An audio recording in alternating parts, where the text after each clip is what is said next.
خراب کردی کدام سینا اینا نیست رو ما بریدم که تو بگی سینا رو بریده نام مادر من اگه یاجی لطفا این اجازه ندی مادر ما باز زن خود بگیرم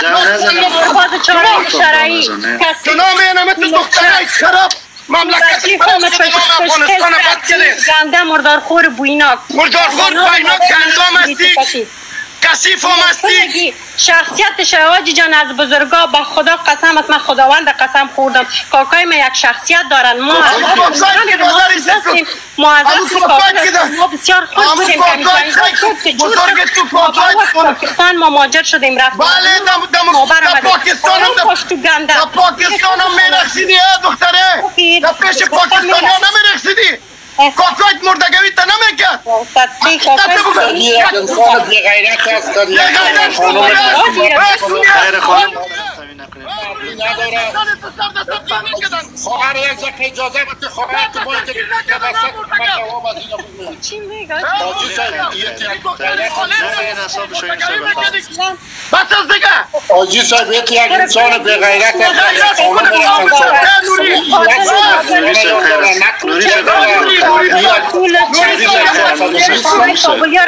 میدم را خانه کابلیاره نالت خدا بکش کابلی الهی کثافت تو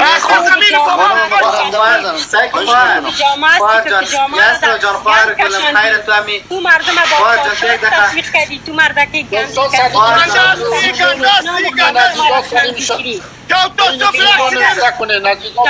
زنت بوده که رفته 6 تا زن تو در گرفتی لاکه جسمانی تو خرابستی تو نداری تو اصلا این گنده تو هیچ مردم نیستی تو سینه زنها رو در وقت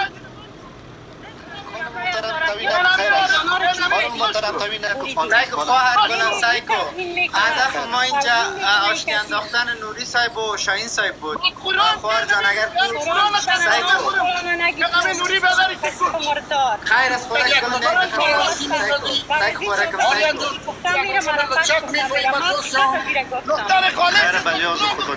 خیر هدف ما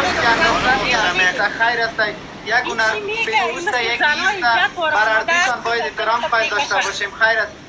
گرچه در گذشته هر کس هر